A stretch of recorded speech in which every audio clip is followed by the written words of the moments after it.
அனைவருக்கும் வணக்கம். கதை கதையாம் குழுவிலிருந்து உதயசங்கர். இந்த வாரம் சா கந்தசாமி அவர்களின் கதைகளை பார்த்து கொண்டிருக்கிறோம்.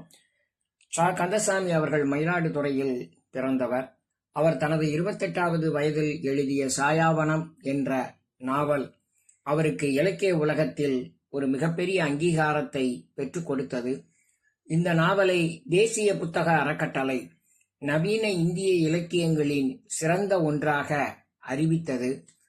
1970களில் வெளியான கசடதபர என்ற சிற்றிதழின் வழியாக அவர் ஏராளமான படைப்புகளை படைத்திருக்கிறார்.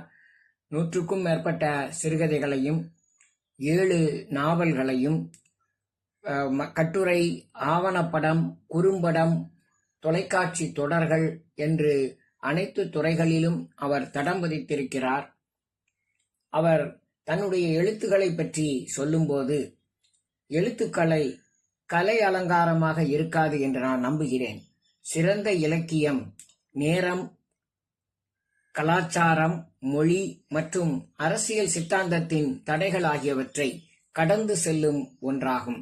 இது ஒரு குறிப்பிட்ட சமூகம் அல்லது பாலினத்துடன் தொடர்புடையது அல்ல. மிக முக்கியமாக, உலகின் எந்த பகுதியிலிருந்தும் ஒரு வாசகர் ஒரு நாவலை அல்லது ஒரு சிறுகதையை புரிந்து கொள்ள முடியும் என்று சொல்கிறார். அவர் லலித் கலா அகாடமியின் முன்னேற்றத்திற்காக அவர் ஆற்றிய பணியை பாராட்டும் வகையில் 1995ஆம் ஆண்டு தமிழக அரசு அவருக்கு ஃபெலோஷிப் விருது வழங்கி கௌரவித்தது. 1998ஆம் ஆண்டு அவருடைய விசாரணை கமிஷன் என்ற நாவலுக்காக சாகித்ய அகாடமி விருது வழங்கப்பட்டது. அவர் தமிழ் இலக்கியத்தில் குறிப்பாக சிறுகதை உலகில் தக்கையின் மீது 4 கண்கள் என்கிற தொகுப்பின் வழியாக தனக்கான ஒரு மிக முக்கியமான இடத்தை பிடித்து கொண்டார் என்று சொல்லலாம். பழைய தலைமுறை இடைவெளிகளுக்கு இடையிலான போராட்டத்தை சொல்வதே அவருடைய கதைகளினுடைய அடிநாதமாக இருந்து வந்திருக்கிறது. மாற்றத்தை எதிர்கொள்ள தயங்குகிற பழைய தலைமுறை, இதற்கு இடையில் நடக்கும் போராட்டமே அவருடைய கதைகளினுடைய களனாக அமைந்திருக்கிறது என்று சொல்லலாம். இன்று அவருடைய வாழ் என்கிற கதையை நாம் பார்க்கலாம். மேகங்கள் மெல்ல அப்படியே மேற்க இருந்து கிழக்காம வந்து குவிஞ்சுக்கிட்டு இருக்கு. பக்கிரி தலைய கொஞ்சம் திருப்பி பாக்குறாரு. ஆத்தோரத்துல இருக்கிற தென்னை மரங்க ஆடுறது தெரியுது. மறுபடியும் ஒரு தடவை பெரும் காற்று வீச போகுதுன்னு அவருக்கு தெரிஞ்சிருச்சு. விட்டு விட்டு வீசும் இந்த காற்று வேலைக்கு ஒரு அரைகுவல் மாதிரி அவருக்கு தோணியது. இது இடது கால நல்லா மரத்துல அழுத்தி வச்சுக்கிட்டு கையில் இருக்கிற வாழை கீழே விடுறாரு. வாள் மரத்தில் கரகரவன அப்படியே அறுத்துக்கிட்டே போகுது. அறுபட்ட மரத்தினுடைய தூள் சீராக கீழே வந்து குவியுது. குவிஞ்ச தூள்கள்ல கால் புதைய நின்றுகிட்டு இருந்த முருகேசன் அதை இழுத்த வேகத்தோட அப்படியே மேல வாழ விடுறாரு. பக்கிரி எந்த அவசரமும் இல்லாதது போல அப்படி மேற்கு பக்கமா பார்த்துக்கிட்டே நிதானமா மேல இழுக்கிறாரு.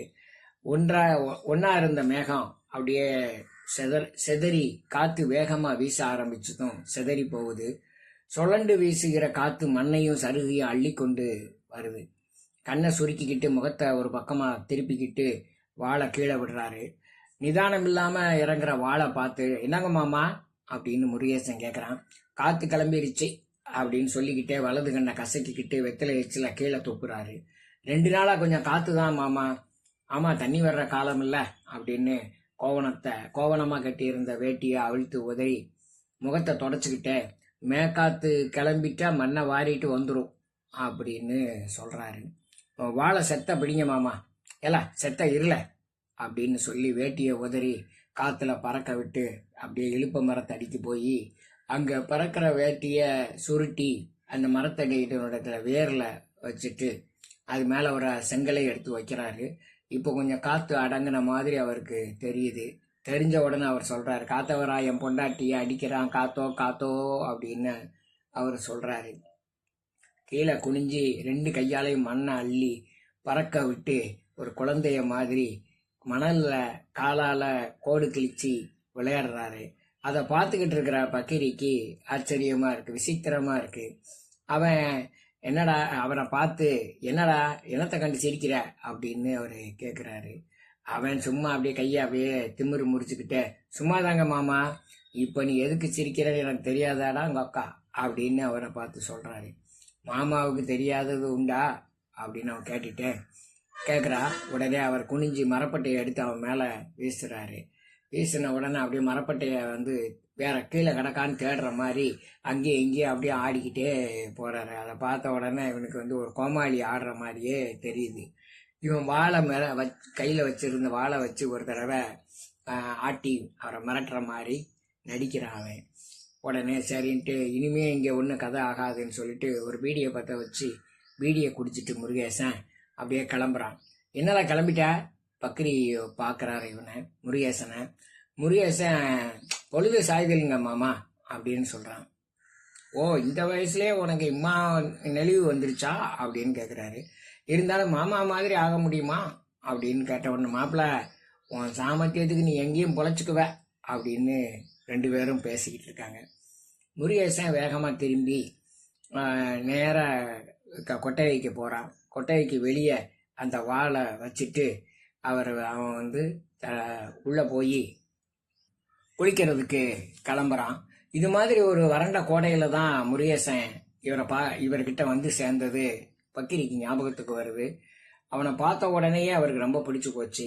பெரிய தலை, ஒரு கிராப்பு, கத்திரிச்சு விட்ட கிராப்பு, சின்ன மீசை, அப்படியே நெஞ்சு முழுக்க முடி, இதெல்லாம் பார்த்த உடனே ஆம்பளைன்னா இப்படித்தான் இருக்கணும் அப்படின்னு சொல்லிக்கிட்டே அவன் தோல் மேல கை வச்சு தன்னோட சேர்த்து அணைச்சுக்கிட்டாரு.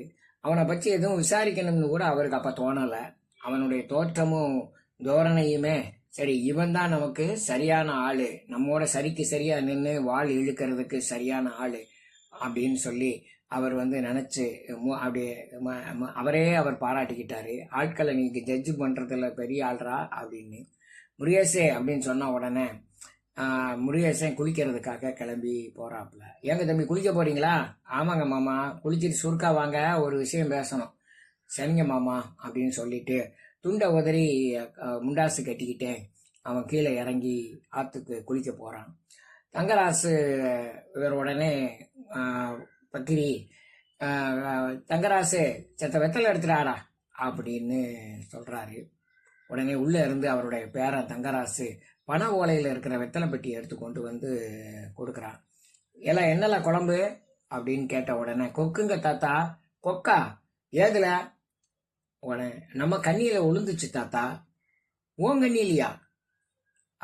அவன் கண்ணை விரிச்சு அவன் கைய வேகமா அசைச்சுக்கிட்டு, 2 விழுந்துச்சுக்கு தாத்தா, எடுக்க போறச்ச ஒன்னு கண்ணி அறுத்துட்டு போயிடுச்சு தாத்தா அப்படின்னு அவன் சொல்றான். தங்கராசு, இங்க வாழ அப்படின்னு சொல்லி பக்கிரி அவன் தோல் மேல கை போட்டு அவனை அணைச்சுக்கிட்டாரு. பரவாயில்லையே, உனக்கு 1 அம்பிட்டுச்சு, நான் ஒன்னாட்ட இருக்கச்ச 3 கண்ணி போட்டேன், 3த்தையும் கொக்கு அடிச்சிச்சு போயிடுச்சுரா அப்படின்னு கையை தட்டி சிரிக்கிறாரு. சிரிப்புல எச்சியில் அவன் மேல தெரிக்குது. அவன் தொடச்சுக்கிட்டே, அப்படியே தாத்தா நிஜமா அப்படின்னு கேக்குறான். உடனே ஆமா அப்படின்னு சொல்லி, நிஜமா தாண்டா அப்படின்னு சொல்லி அவனை இழுத்து அணைச்சி ஒரு முத்தம் கொடுக்குறாரு. எல்லாம் ஒரு சுருட்டு கொண்டா அப்படின்னு சொன்ன உடனே அவன் தங்கராசு நொண்டி அடிச்சுக்கிட்டே கொட்டைக்குள்ள போறான். போய் அங்கிருந்து ஒரு சுருட்டை எடுத்து கொண்டு வந்து அவர்கிட்ட கொடுக்குறான். சுருட்டை கையில உருட்டிக்கிட்டே அவர் வந்து பார்வையை அப்படியே திருப்புறாரு. மெல்ல பொழுது சாயுது. துண்டை எடுத்து முறுக்கி முண்டாசு கட்டிக்கிட்டு, தலப்பா கட்டிக்கிட்டு, மீசையை திருக்கி சீட்டி அடிச்சுக்கிட்டு, தொடையில தாளம் போட்டுக்கிட்டு திரும்புறாரு. அப்போ முருகேசன் குளிச்சுட்டு வராப்புல. அவன் குளிச்சுட்டு உள்ள போய் கொட்டைக்கு போய் வேட்டி சட்டையை மாட்டிட்டு அவன் ஊருக்கு போற பாதையில நடக்க ஆரம்பிக்கிறான். அப்போ இவரை அதை பார்த்த உடனே அவருக்கு ஒரு சிரிப்பு. எங்க மாப்பிள்ள பயனா அப்படின்னு கேக்குறாரு. முருகேசன் தலையை உயர்த்தி இவரை பார்க்கறான். பார்த்துட்டு சட்டையை அப்படியே இழுத்து விட்டுக்கிட்டே, சும்மாங்க மாமா, வைத்தீஸ்வரன் கோயில் வரைக்கும் அப்படின்னு சொல்றான். ஓ, வைத்தீஸ்வரன் கோயிலுக்கா அப்படின்னு கேட்டுக்கிட்டே இவர் வந்து இங்க செத்தவா அப்படின்னு சொல்றாரு. அவனுக்கோ கமலத்தோட ஞாபகம். 4 நாளா அங்க போய் பார்க்கணும்னு போய் தவறிக்கிட்டே இருக்கு. இன்னைக்கு எப்படியும் பாத்துறணும் அப்படின்னு நினைச்சுதான் அவன் போய்கிட்டு இருக்கான். இப்படி உட்காரு அப்படின்னு பக்கிரி சொல்றாரு. இவன் அவருக்கு நேர எதிர இருக்கிற அந்த மாமரத்தோட பெரிய கட்டையில உட்கார்றான். என்ன வைத்தியநாதன் கோயில்ல அப்படின்னு அவரை சிரிச்சுக்கிட்டே கேட்குறாரு. ஒன்றுமில்ல. ஓ, வைத்தியநாதன் கோயிலில் ஒன்றும் இல்லையா அப்படின்னு கிண்டல் பண்ணுறாரு. கிளத்துக்கு எல்லாம் தெரியுது அப்படின்னு முருகேசன் அப்படியே அவன் வந்து உள்ளுக்குள்ளே நினச்சிக்கிறான். அவர் சுருட்டை கையில் எடுத்து புகையை வந்து இழுத்து விடுறாரு. இழுத்து விட்டு, தங்கராசே கல் எங்கே கொண்டா அப்படின்னு சொன்ன உடனே அவன் தங்கராசு பேரன் தங்கராசு அவர் முன்னாடி கல்லையும் கொக்கு குழம்பையும் கொண்டு வந்து வைக்கிறான். இல்லை நீ சாப்பிட்டாச்சா அப்படின்னு தங்கராசிட்ட கேட்ட உடனே இல்லை தாத்தா சாப்பிடணும் அப்படின்னு சொன்ன, போய் நிறையா சாப்பிடு போ அப்படின்னு அவனை அனுப்பிட்டு அவன் வந்து அனுப்புறாரு. அனுப்பிட்டு கல் சட்டியை எடுத்து முன்னாடி வச்சுக்கிட்டு இவனை முருகேசன்ட்ட சொல்றாரு. உள்ளுக்குள்ள பார்த்தா ஒரு 2-3 பூச்சி எறும்பு கிடக்கிற மாதிரி இருக்கு. உடனே பன்னாடையை உள்ள விட்டு அப்படியே வடிகட்டி பன்னாடையை உள்ள விட்டு அப்படியே அதை கல்லுக்குள்ள அமுத்தி அந்த பூச்சிகளை புற எடுத்து வெளியே போட்டுட்டு, மாப்பிள்ள பூச்சி போட்டெல்லாம் கல்லை ஒன்றும் பண்ணாது அப்படின்னு முருகேசன்ட்ட சொல்றாரு. சொன்ன உடனே இப்படி வந்து குந்து மாப்பிள்ள அப்படின்னு சொல்லி குடிங்க கொஞ்சம் குடிங்க மாப்பிள்ள அப்படின்றாரு. உடனே ஒரு கிண்ணத்துல அவனுக்கும் ஊற்றி கொடுக்குறாரு. அவர் தண்ணி குடிக்கிற மாதிரி கட கட கட கடன்னு குடிக்கிறாரு. அவன் ஒவ்வொரு மடக்கா மெல்ல உறிஞ்சி குடிக்கிறான். குடித்த உடனே ஆச்சா இன்னொரு கிண்ணம் நிரப்பவா அப்படின்னு கேட்குறாரு. இல்லை மாமா கொஞ்சம் இருக்கு அப்படின்னா, ஒரு கிண்ணத்துக்கு உள்ள நிறமா அப்படின்னு கேட்டுட்டு அவர் மறுபடியும் கிண்ணத்துல ஊற்றி குடிக்கிறாரு. குடிச்சிட்டு அப்படியே வானத்தை நிமிர்ந்து பார்த்து அவர் ஒரு பாட்டு படிக்கிறாரு. கையில் கல் இருக்கு, வானத்துல நிலவு இருக்கு, கொக்கு கறி இருக்கு, குட்டி கொக்கு கறி இருக்கு அப்படின்னு ராகம் போட்டு பாடிக்கிட்டு ஆடுறாரு. அவரு அவனை பார்த்து சிரிக்கிறாரு. அதை ரெண்டையும் பார்த்த உடனே அவனுக்கு அந்த கிழவை ரொம்ப விசித்திரமான ஆள் தான் அப்படின்னு அவனா நினைச்சுக்கிறான். முருகேசன் நினைச்சுக்கிறான். கல் எப்படி மாப்பிள்ள? அமிர்தங்க மாமா. ஆமா, தென்பாதி கல்லுக்கு தனி ருசி அப்படின்னு சொல்லி மறுபடியும் ஒரு சுத்துறாரு. மண்ணில் காலை பதிச்சு ஒரு ரவுண்ட் அடிச்சு அப்படி நின்றுக்கிட்டே திரும்ப வந்து மறுபடியும் கல்லுக்கு கறி கொண்டாட்டம், கறிக்கு கல்லு கொண்டாட்டம், ராமும் அவன் பக்கீரிக்கு ரெண்டும் கொண்டாட்டம் அப்படியே கையை ஊனி தலை குனிஞ்சு குட்டிக்கரணம் போடுறாரு. திரும்ப மறுபடியும் ஒரு கிண்ணம் ஊற்றி குடிச்சிட்டு மீசையை மேலே திருகி விடுறாரு. அப்போ அவருக்கு ஒரு 21 வயசு இருக்கும்போது ராமு கூட போட்ட சண்டை ஞாபகத்துக்கு வருது. அவன் ராமுவும் அவரும் சேர்ந்து கல் குடிச்சிட்டு 2 பேரும் மல்லு கட்டினாங்க. ஒருத்தர் வந்து தள்ளி விட்டு சண்டை போட்டதுல இவர் வந்து ஓங்கி ஒரு மிதிச்சு அவன் கீழே போய் விழுந்தது இவருக்கு ஞாபகத்துக்கு. சிங்கப்பூர்ல இருந்து வந்ததும் அவர் அங்கங்க சுத்தி அவர் போய் இவர் ஐயர்கிட்ட போய் சேர்ந்து வைத்தியநாதன் கோயில்ல இருந்த அவருடைய வைப்பாட்டி வீட்டில் தாசி வீட்டில் போய் தங்கி இருந்தாரு. அதுக்கு பிறகு அது சரிப்படாதுன்னு சொல்லி குமாரசாமி படையாச்சிக்கிட்ட வந்து சேர்ந்தேன். இந்த கதையெல்லாம் அவங்ககிட்ட முருகேசன் சொல்றாரு. முருகேசன் கிளம்பி எந்திரிச்சு கிளம்புன உடனே என்ன மாப்பிள்ள கிளம்பிட்டீங்க அப்படின்னதும், ரொம்ப தண்ணிங்க மாமா. இது என்ன தண்ணி, இன்னும் நான் 2 கிண்ணம் சாப்பிடுவேன்னு சொல்றாப்புல பக்கிரி. நீங்க சாப்பிடுவீங்க மாமா, ஏன் ஒன்னால முடியாதா அப்படின்னு சொல்லிட்டு அவன் பக்கத்துல வந்து அவன் தலையில கட்டி இருந்த தலைப்பாய பிடிச்சு இழுத்து காத்துல பறக்க விடுறாரு. பறக்க விட்டுட்டு, வா மாப்பிள்ள ஒரு கை பார்க்கலாமா அப்படின்னு சொன்ன உடனே அவன் வந்து சொல்றான், மாமா நாளைக்கு வச்சுக்கலாம் மாமா, இன்னைக்கு என்ன வேணாம் மாமா, பயமா இருக்கா மாப்பிள்ள அப்படின்னு சொல்லி 2 அடி பின்னாடி போய் பக்கிரி திடீர்னு குனிஞ்சு மணலை அள்ளி அவன் மூஞ்சியில வீசுறாரு. மாப்பிள்ளைக்கு ரோசம் கம்மி தான் அப்படின்னு இவன் மேல பாஞ்சு ஒரு குத்து விடுறாரு. உதட்ட பல்லால கடிச்சுக்கிட்டே அவரை பார்த்துக்கிட்டு இருந்த முருகேசன் நேர பின்னாடி போய் அவர் ஒரு புத்தத்திலேயே ஒரு உத கொடுக்குறான். அவர் அப்படியே போய் கீழே விழுந்து மூஞ்சி மணல்ல சொருக விழுந்துடுறாரு. பார்த்தா அப்படியே விழுந்து கிடக்குறாரு. தங்கராசு ஓடி போய் தாத்தா முகத்துல படிஞ்சிருக்கிற மணலை எல்லாம் தட்டி விடுறான். திரும்பி பக்கிரி பார்த்தா மேகங்கள் நகண்டு நிலவு நல்ல பிரகாசமா தெரியுது. பக்கிரி எந்திரிச்சு உட்கார்றாரு. உட்கார்ந்து, பையா உதையில ஓடிட்டானா அப்படின்னு கேட்கிறாரு. தங்கராசு பெரிதாக தலையசைக்கிறான். இது 1973 கசடதமரா இதழில் வெளியான சிறுகதை. இனி அடுத்த கதையுடன் சந்திக்கிறேன். நன்றி, வணக்கம்.